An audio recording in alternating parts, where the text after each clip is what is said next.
ओम नमः शिवाय, श्री शिवाय नमस्तुभ्यम। आज 12वां अध्याय देखेंगे हम शिव महापुराण रुद्र संहिता खंड 3 का।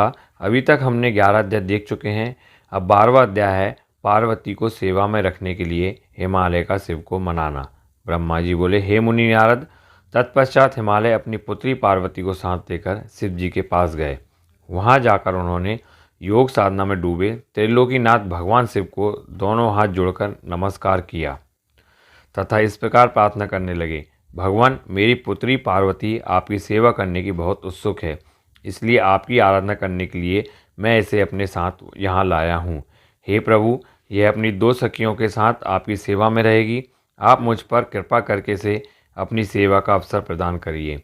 तब भगवान शिव ने उस परम सुंदरी हिमालय कन्या पार्वती को देखकर अपनी आंखें बंद कर ली और पुनः पर ब्रह्मा के स्वरूप का ध्यान करने में निमग्न हो गए। उस समय सर्वेश्वर एवं सर्वव्यापी शिवजी तपस्या करने लगे। यह देखकर हिमालय इस सोच में डूब गए कि भगवान शंकर उनकी तपस्या स्वीकार करेंगे या नहीं। तब एक बार पुनः हिमालय ने दोनों हाथ जोड़कर शिवजी के चरणों में प्रणाम किया और बोले, हे देवादिदेव महादेव, हे भोलेनाथ, हे शिव शंकर, मैंने दोनों हाथ जोड़े आपकी शरण में आया हूँ। कृपया आंखें खोलकर मेरी ओर देखिए। भगवान, आप सभी विपत्तियों को दूर करते हैं। हे भक्त वत्सल, मैं रोज़ अपनी पुत्री के साथ आपके दर्शनों के लिए यहाँ आऊँगा। कृपया मुझे आज्ञा प्रदान कीजिए। हिमालय के वचनों को सुनकर त्रिलोकीनाथ भगवान शिव ने अपने नेत्र खोल दिए और बोले, हे गिरिराज हिमालय, आप अपनी कन्या को घर पर ही छोड़कर मेरे दर्शनों को आ सकते हैं, नहीं तो आपको मेरा भी दर्शन नहीं होगा।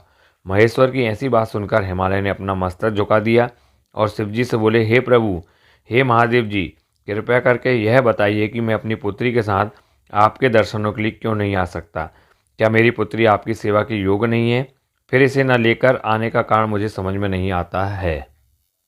हिमालय की बात सुनकर शिवजी हंसने लगे और बोले, हे गिरिराज, आपकी पुत्री सुंदर, चंद्रमुखी और अनेक शुभ लक्षणों से संपन्न है, इसलिए आपको इसे मेरे पास नहीं लाना चाहिए, क्योंकि विद्वानों ने नारी को माया रूपिणी कहा है। युवतियाँ ही तपस्वियों की तपस्या में विघ्न डालती है। मैं योगी हूँ, सदैव तपस्या में लीन रहता हूँ और माया मोह से दूर रहता हूँ, इसलिए मुझे स्त्री से दूर ही रहना चाहिए।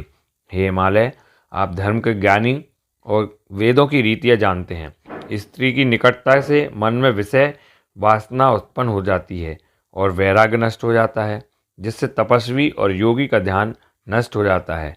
इसलिए तपस्वी को स्त्रियों का साथ नहीं करना चाहिए। इस प्रकार कहकर भगवान शिव चुप हो गए।